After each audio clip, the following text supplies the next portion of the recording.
पूज्य भाई जी ने तो विस्तृत में लिखा है कि इन मांस खानों वालों के परिवारों का बहुत बुरी तरह नाश होगा, और जब ये मरेंगे तब नरक जाएंगे, और फिर जब जन्मेंगे तब ये फिर वही बकरा बकरी बनेंगे, काटे जाएंगे। होश में रहो, समय आने दो, कर्म अवश्य में भोक्तव्यम तुम्हें भुगाएगा, रो नहीं पाओगे, रो नहीं पाओगे।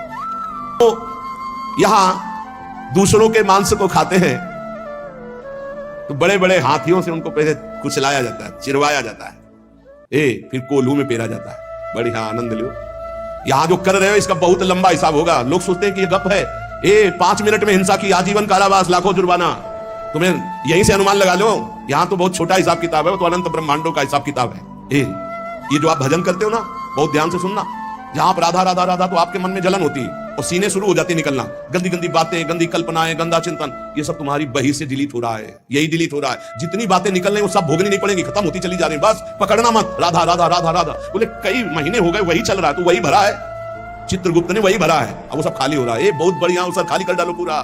भगवान का नाम और भगवान की कथा ही नारकी योनियों से बचा सकती है। इसलिए सबसे प्रार्थना है, जितना बने रामकृष्ण हरि जपो, राधा राधा जपो। जहां कहीं भगवान की कथा सुनने को मिले विशुद्ध, वहां कथा सुनो। अगर बन जाए तो दूसरे का हित करना, कभी पाप मत करना, क्योंकि ये पाप निश्चित भोगना पड़ता है, बड़े बड़ों को भोगना पड़ता है। अवश्य में भोक्तव्यम कृतम कर्म शुभाशुभम। इसलिए डरते रहो कोई पाप न हो, और खूब नाम जप करो, भगवान नाम कीर्तन करो, दूसरों का मंगल करो, दूसरों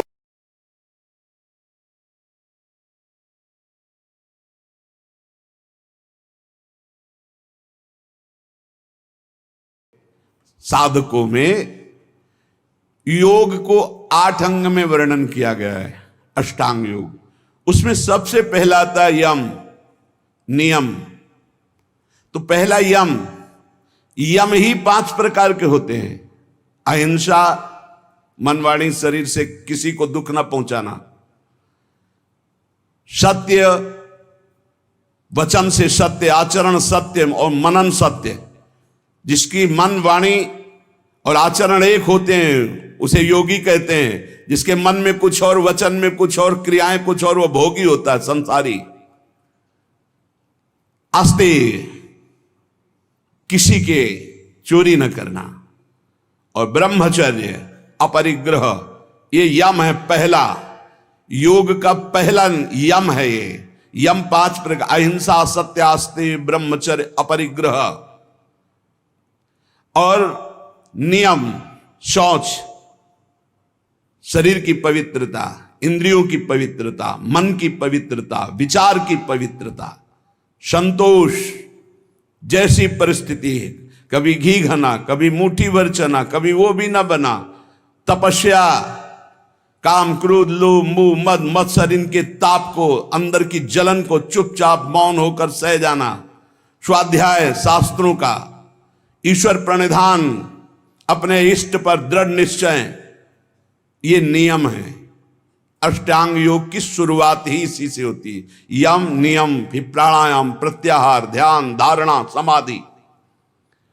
जिसकी नींव में यम नियम है वही अष्टांग योग के महल को खड़ा कर पाता है, और वही यम नियम की परम सिद्धियों को प्राप्त होता है। आजकल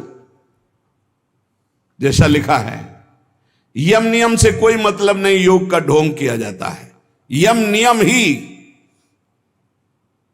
अहिंसा, सत्य, आस्ते, ब्रह्मचर्य, परिग्रह, यम, शौच, संतोष, तपस्या, स्वाध्याय, ईश्वर प्रणिधान, यही पूर्णता को प्रदान कर देंगे। ये बिल्कुल नहीं होते। इसलिए मान सम्मान, रुपया की प्राप्ति के लिए योग का झूठा नाटक हो सकता है, लेकिन परमात्म समाधि में प्राप्त होने के लिए जो योग है वो यम नियम से प्रारंभ होता है। जिसके जीवन में यम ही नहीं है, नियम नहीं है, वो कैसे योगी हो सकता है? किसी भी मार्ग का पति को ये 2 तो होते ही हैं सब में, यम और नियम। चाहे वो किसी भी मार्ग का, किसी भी संप्रदाय को, अगर अहिंसा, सत्य, आस्ते, ब्रह्मचर्य, अपरिग्रह, शौच, संतोष, तपस्या, स्वाध्याय, ईश्वर प्रणिधान नहीं तो है क्या फिर जीवन में? सच्चे बनो, नकली मत बनो। आचरणों की सत्यता ही साधुता की प्रमाणता है। तुम्हारे आचरण कैसे हैं? परम तत्व अनादि है, एक है, सर्वव्यापी है, सर्वाधार है, सर्वनियंता है, सर्वमय है, सर्वमय है। उसके अस्तित्व का अस्तित्व है।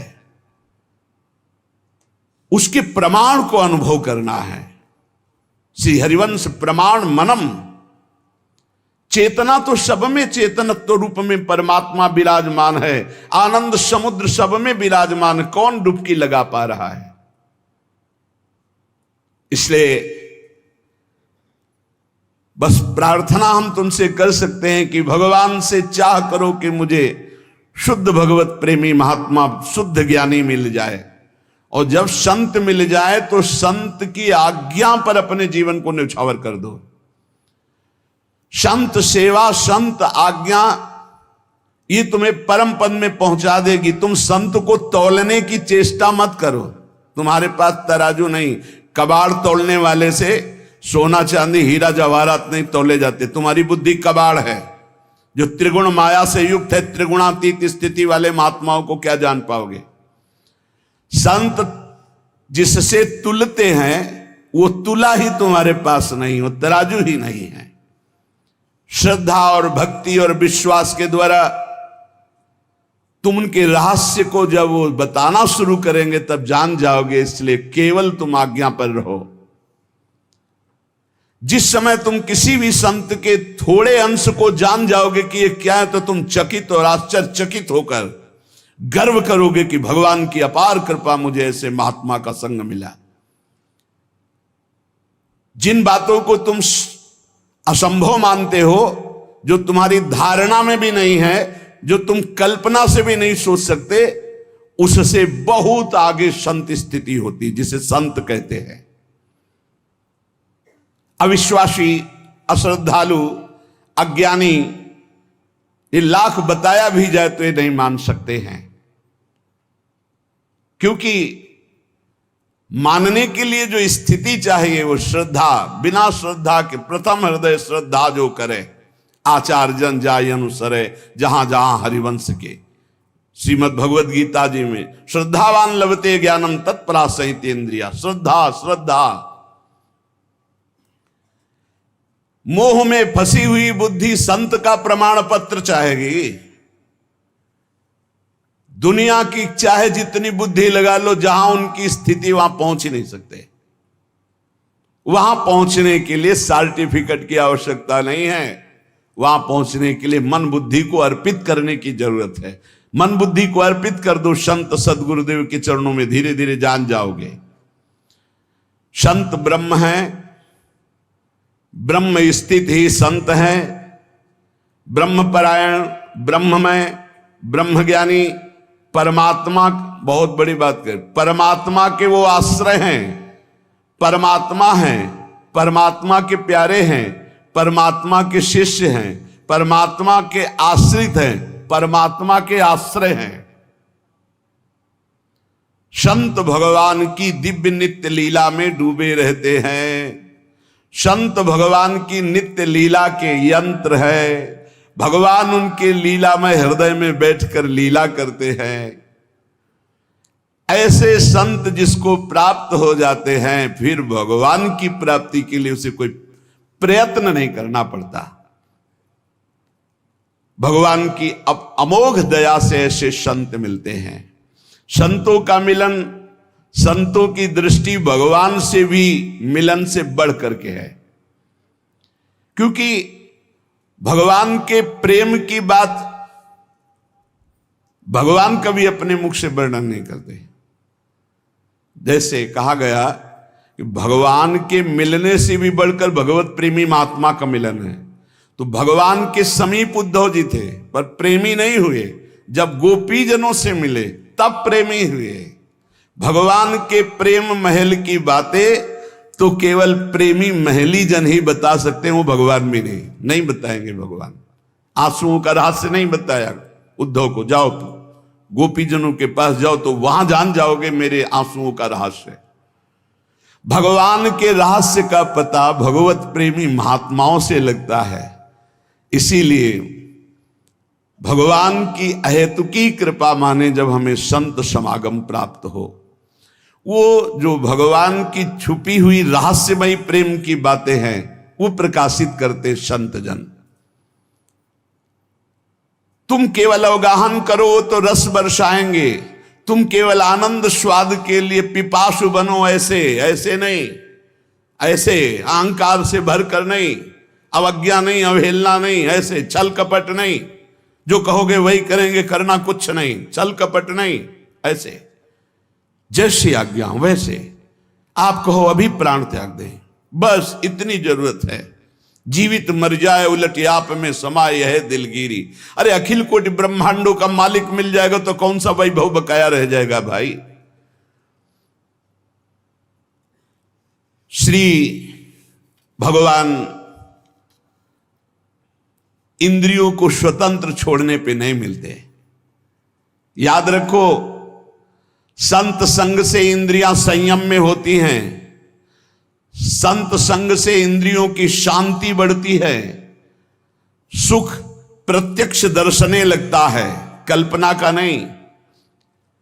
इसलिए संत संग का पहला सोपान, चाहे गृहस्थ हो चाहे विरक्त हो, ध्यान देकर सुनो। ये आज जो सर्वनाश किया जा रहा है ब्रह्मचर्य का, इसी से संत लाभ नहीं मिल पाएगा। चाहे गृहस्थ हो, संतानोत्पत्ति के लिए धर्म पूर्वक अपनी पत्नी से सहवास करने की शास्त्र आज्ञा करता है। ब्रह्मचर्य सेवन से अमोघ लाभ प्राप्त होता है। पहला, ब्रह्मचर्य सेवन से लाभ, संत संग का पहला लक्षण है आचरण की पवित्रता। आचरण की पवित्रता, इंद्रियों की शांति। इंद्रियों की शांति अर्थात ब्रह्मचर्य, प्रत्येक इंद्रिय का ब्रह्मचर्य। ब्रह्मचर्य से तत्काल प्रभाव बढ़ता है। क्या? स्मरण शक्ति। बहुत ध्यान देने की बात है। अगर आपको भगवत स्मृति में डूबना है तो आपको ब्रह्मचर्य का पोषण करना पड़ेगा, चाहे जो हो। इसके बिना स्मरण शक्ति आपकी काम नहीं करेगी। स्मरण शक्ति बहुत प्रवीण, एक बार जो सुन लिया उसका सैकड़ों बार मनन हुआ, मनन होकर उसके आगे धारणा शक्ति। जो ब्रह्मचारी नहीं, स्मरण शक्ति नहीं होगी, धारण करने की शक्ति नहीं होगी, खोखला जीवन हो जाता है। स्मरण शक्ति, धारणा शक्ति और संकल्प शक्ति। इतने बजे जगना है, इतना करना है, ऐसे चलना है, ऐसे सब होगा। और जब ब्रह्मचर्य नहीं तो चाहे 1000 बार संकल्प करो, तुम्हारे काम में नहीं आएगा। स्मरण शक्ति, धारणा शक्ति, संकल्प शक्ति, इच्छा शक्ति जिसे कहते, और उत्साह शक्ति और शरीर शक्ति, ये शक्तियां उसके अंदर प्रकाशित होती हैं जो ब्रह्मचर्य का पोषण करता है। स्मरण, धारण करना, जो संकल्प नियम ले उसका अक्षरशः पालन करना, और उत्साह बना रहना, और शरीर में स्फूर्ति रहना। ब्रह्मचर्य एक विलक्षण महाव्रत है। ब्रह्मचारी का सौंदर्य प्रस्फुटित होता है। एक नूर उसके चेहरे पे झलकता है जो ब्रह्मचर्य को धारण करता है। एक नवीन आकर्षण, बालवत चेहरा, एक आकर्षण होता है भागवती। और जिसका ब्रह्मचर्य पुष्ट होने लगता है, उसके शरीर से सुगंध आने लगती है। सुगंध, जो भोगी पुरुष होता पास से निकल जाए तो दुर्गंध निकलेगी, और जो ब्रह्मचारी होगा तो उसके शरीर में सौरभ होगी। ब्रह्मचारी का एक एक रोम तेज से युक्त होने लगता है। चेहरे पर हर समय प्रफुल्लता, मुस्कान, उसका हृदय नंदन वन हो जाता है, आनंदवन। बिना किसी कारण की प्रसन्नता बनी रहती है। शरीर अगर किसी असाध्य रोग से युक्त है तो भी उसके विचार कभी रोगी नहीं हो सकते, विचार स्वस्थ रहता है। और जो ब्रह्मचर्य नष्ट करता है, स्मरण शक्ति नष्ट, धारणा शक्ति नष्ट, इच्छा शक्ति नष्ट, उत्साह नष्ट, शरीर शक्ति नष्ट, सिकुड़ा हुआ मुंह, खिन्न मुंह, देखने से ही लगेगा पता नहीं कितना बोझा लादे हुए बैठा है दिमाग में। पथ्यास्यायी व्यायामी स्त्रीस्तु जितात्मा नरो न रोगी स्यात्। रोगी कौन नहीं है? बोले जो सदैव पथ्य का भोजन करता है और मित भोजन, हित और मित, शरीर के अनुकूल, साधना के अनुकूल और थोड़ा भोजन करता है, पथ्यास्यायी। दूसरा व्यायामी, रोज सत्संग में घुमा घुमा करके, चाहे आप 15-20 मिनट ही करें, व्यायाम करें, 2-3 किलोमीटर आप दौड़ो, चलो बाहर दौड़ने के लिए, नहीं तो ऐसे यंत्र चल गए, ट्रेडमिल, ऐसे यंत्र चले हैं, उसी में दौड़ लो, नहीं ट्रेडमिल तो दौड़ लगाओ। शरीर को एक बार पसीना पसीना करो, थोड़ी सी बैठक, थोड़ी सी डर, थोड़ा व्यायाम करो। ये साधना के लिए, भगवत प्राप्ति के लिए कह रहे हैं, कोई कुश्ती लड़ने के लिए नहीं कह रहे, ये जरूरी है। पथ्यास्यायी, पथ्य का भोजन, मित भोजन करने वाला, और व्यायामी, और स्त्रीषु जितात्मा। स्त्री शरीर है तो पुरुष की तरफ नहीं, पुरुष शरीर तो स्त्री की तरफ नहीं, जितात्मा, आकर्षित ना होना। नरो न रोगी स्यात्, उसे रोगी नहीं कहते, भले वह साध्य रोग से ग्रसित हो, और अगर ये नहीं है तो वो रोगी ही है। आज नहीं तो कल पता चल जाएगा कि वो रोगी है। साधना करने वालों के लिए इंद्रियों को पावन करना, इंद्रियों को संयम में रखना बहुत आवश्यक है। मन के गुलाम, इंद्रियों के गुलाम, स्वेच्छाचारी भोगों की दुर्दशा में पड़ा हुआ मनुष्य है आज। असंयमी मनुष्य का मन और मस्तिष्क, ध्यान से सुन लीजिए, असंयमी जो अपनी इंद्रियों मन को मनमानी लगाए हुए है, उसका मन और मस्तिष्क और हृदय सड़ा देते हैं, जीवन को सड़ा देते हैं।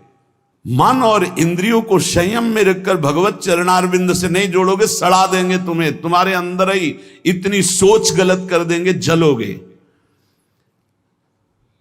जो ब्रह्मचर्यहीन है, मनमानी आचरण करता है, ध्यान से सुनो, पहला लक्षण अशांत, दूसरा कहीं मन न लगना, अस्थिर चित्त, तीसरा अस्वस्थ, चौथा मलिन स्वभाव, हीन स्वभाव, किसी भी कार्य को कह दो सबसे पहले ना, उत्साहहीन, हर कार्य के लिए बोझा मानना, ना कर देना, सदा के लिए भय का डेरा पड़ जाना अंदर। ये देखो शास्त्र है, ये महापुरुषों के द्वारा लिखा हुआ, जिन्होंने अनुभव किया सबके मनों में अपने मन को मिलाकर।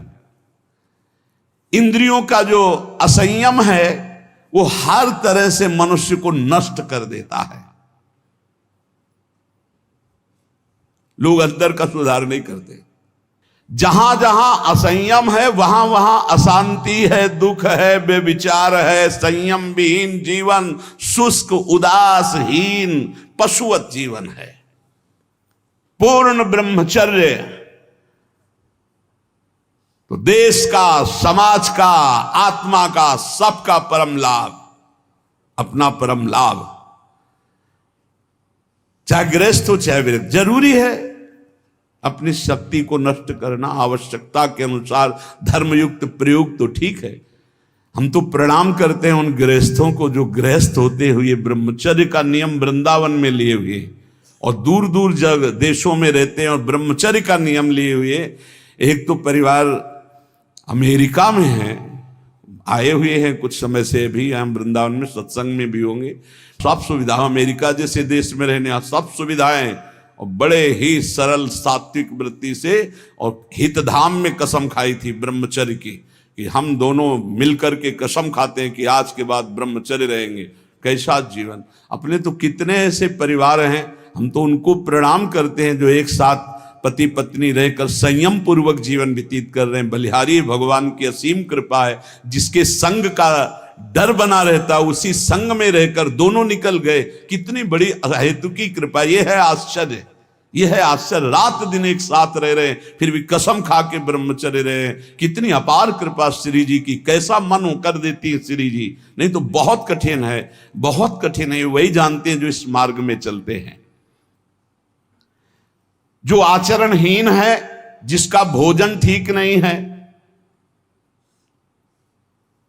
अब लाख बार कहा जाता है सतोगुण भोजन करो, सात्विक भोजन करो। बाजार का ये अमुक चीज आनी चाहिए। कितने ऐसे बाजार की पैकिंग की चीजें निकलते हैं जिसमें कीड़ा रेंगते हुए चलते हैं। आप फिर पता नहीं कौन सी बुद्धि लोगों में फैल रही है कि घर का दाल रोटी बना करके नहीं खाएंगे, बाजार का आना, ऑनलाइन आना चाहिए। ऑनलाइन में हो जाओगे, हाँ ऑनलाइन में चले जाओगे। बहुत समझो सावधान, खान पान, नहीं तो ऑनलाइन में बुद्धि घूमेगी।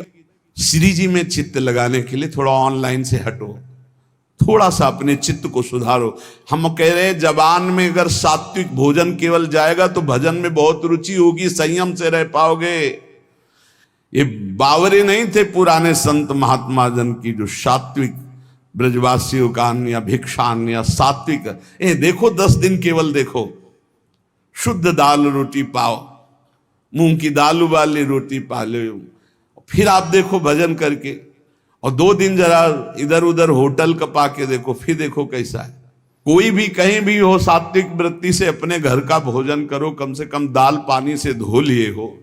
और वैसे तो शुद्ध क्या रह गया, इतने केमिकल गेहूं में डाले जाते हैं, वो सब आकर के शरीर के ब्लड प्रेशर को, हृदय को, कई तरह के रोग पैदा करें। अब किसको किसको समझावे। गाय के गोबर आदि से जो फसल होती थी, बहुत 8 मन या 10 मन होते थे। हम किसान के घर में पैदा हुए तो हमें पता है। अब 40 मन 50 मन होती है। तो जब 8-10 मन पैदा होती थी तो सरकारी अस्पताल के बाद स्कूल हमारा था, तो सरकारी अस्पताल के डॉक्टर आते थे, बीच मैदान में कुर्सी डाल के बस हवा खाते रहते थे, कोई मरीजे नहीं होता था। गांव में बुखार आया, 2-4 दिन काढ़ा पिया, ठीक हो गए, अस्पताल जाने की जरूरत नहीं होती थी। और आज अस्पताल में आप चले जाओ तो भीड़ लगी हुई है। क्यों? सब खान पान बिगड़ा हुआ है। तो जो ब्रह्मचर्य पालन करता है, रोग से लड़ने की सामर्थ्य आती है, शोक स्पर्श नहीं कर सकता, मोह पर विचार करने की सामर्थ्य आती, प्रमाद स्थिति नहीं रहती, अकर्मण्यता नहीं रहती, अकाल मृत्यु नहीं होती। ब्रह्मचारी कभी विचारों से दरिद्र नहीं होता है, चिंता नहीं होती, उसके हिंसात्मक वृत्ति नहीं होती, द्वेष नहीं होता, ईर्ष्या नहीं होती, अशांति नहीं होती। ब्रह्मचर्य समस्त दोषों का नाश कर देता है। तमोगुण रजोगुण का विकार, काम क्रोध लोभ मोह मत्सर अभिमान, इन शत्रुओं को पराजित करने के लिए, आत्मा आनंद में स्वराज्य पर स्थित होने के लिए इंद्रियों का संयम ब्रह्मचर्य अत्यंत आवश्यक है। ब्रह्मचर्य का विमल प्रताप प्रकट होता है। वीरवान बलवान होता है, विद्वान होता है, तपस्वी होता है, मनस्वी होता है, त्यागी होता है, तत्व चिंतन परायण होता है। ब्रह्मचर्य में अलौकिक अमानुषिक शक्ति जागृत हो जाती है। अमानुषिक ऐसा कैसे हो सकता है? हो सकता है क्योंकि ब्रह्मचर्य है, क्योंकि भगवत मार्ग का पथिक है। उस शक्ति, उसकी शक्ति के सामने संसार को आश्चर्य असंभव जान पड़ता है। देश का अभ्युत्थान, अपना अभ्युत्थान, समाज का अभ्युत्थान एक ब्रह्मचारी ही कर सकता है, व्यभिचारी नहीं। तो ये मूर्ख लोग ये नहीं समझते कि तुम इंद्रियों की गुलामी स्वीकार करते हो या स्वतंत्रता, मन की गुलामी स्वीकार करते हो या स्वतंत्रता। स्वतंत्रता किसे कहते हैं अभी जाना नहीं। मनमानी आचरण को तुम स्वतंत्र कहते हो कि मैं जो चाहूं। कितने मिनट स्वतंत्र हो जरा देखो, 1 सेकेंड भी नहीं। हर वृत्ति तुम्हें गुलाम बनाए हुए है। क्या इंद्रियों का गुलामी कभी स्वतंत्र हो सकता है? विचार करो, स्वतंत्र कौन है? स्वतंत्र है जो संयमी है, संतोषी है, जितेंद्रिय है। याद रखो, ब्रह्मचर्य सेवन ही प्रभु प्रेम और आत्मज्ञान की नींव और स्वच्छ मार्ग है। शरीर में सहने की सामर्थ्य ब्रह्मचर्य से आती। गर्मी सर्दी बरसात मान अपमान निंदा स्तुति, ये ब्रह्मचर्य से सहने से।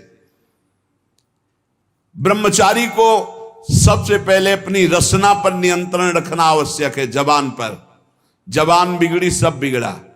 गंदे आचरण वाले, जिनको पवित्रता का ज्ञान नहीं, जिनको केवल अर्थ पिशाच हैं, नाना प्रकार की अपवित्रताएं करके तुम्हें भोजन परोसते हो, गरम गरम तुम्हारे सामने आया, तुम अमृत समझ के खा रहे हो, तुम्हारी बुद्धि नहीं खराब हो जाएगी?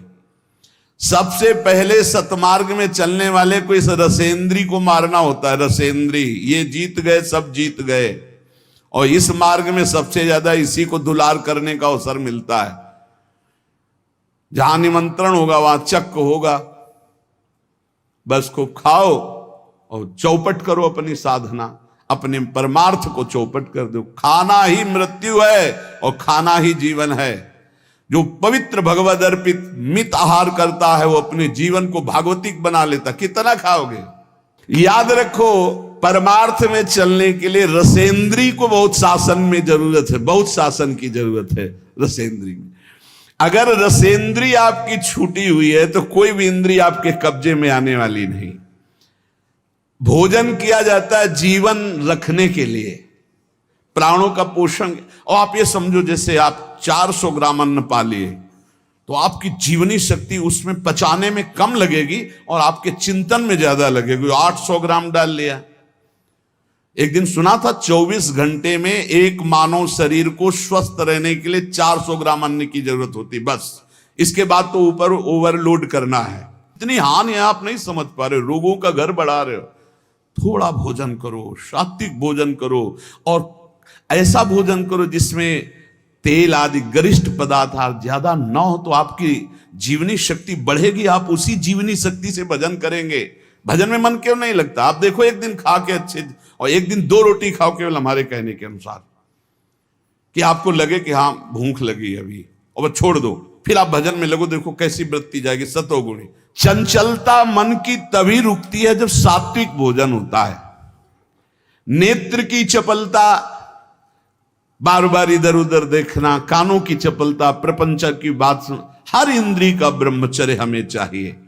तो बहुत लाल मिर्च वाला गर्मा गर्म, ये ब्रह्मचर्य के लिए सब हानिकारक।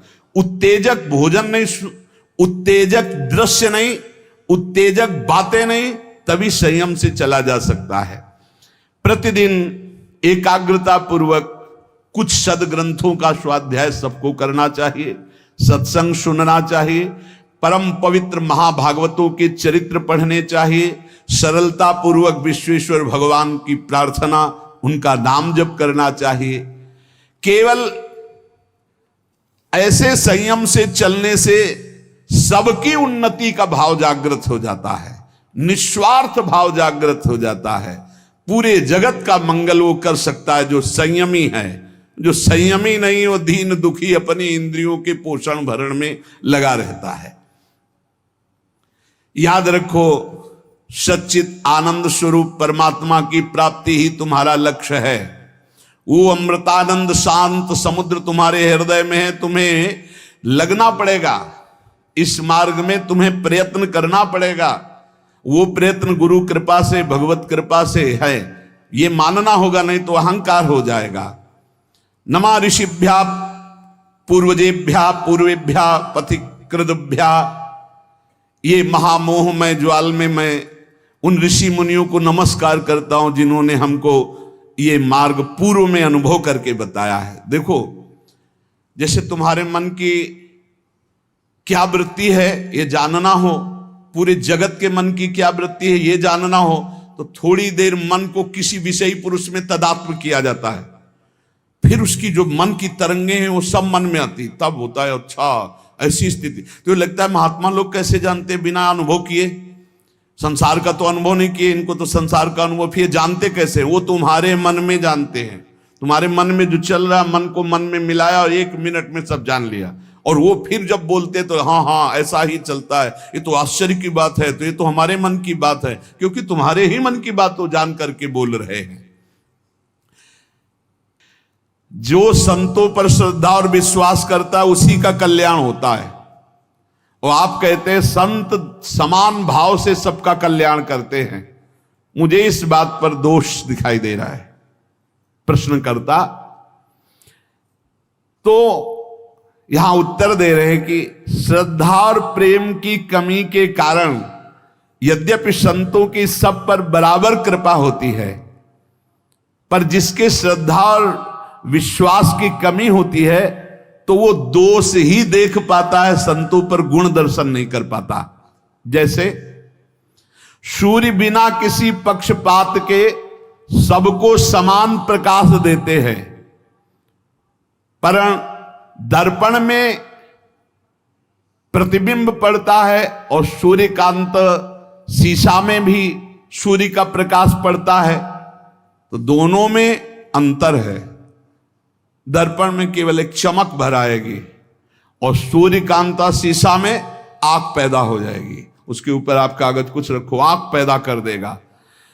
ऐसे ही कोई इसमें सूर्य का दोष नहीं कि उस दर्पण में कम प्रकाश दे रहे हैं, उसमें ज्यादा दे रहे हैं। इसी प्रकार संत बराबर कृपा करते हैं, पर श्रद्धा और विश्वास जिसमें संतों के प्रति है वहां ज्यादा कृपा प्रकाशित हो जाती है, और जो कम श्रद्धा वाले होते हैं उनको कम लाभ मिलता है, और जो बिल्कुल श्रद्धा नहीं है तो उनको लाभ ही नहीं मिल पाता है।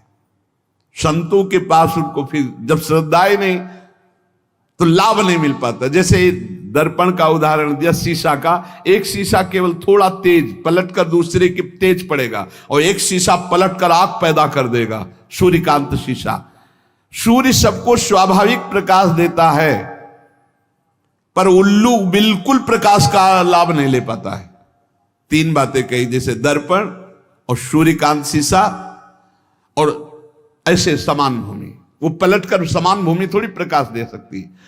ऐसे ये वो उल्लू प्रकृति के जो दुष्ट स्वभाव के लोग होते हैं, ये संत रूपी सूर्य का लाभ नहीं ले पाते।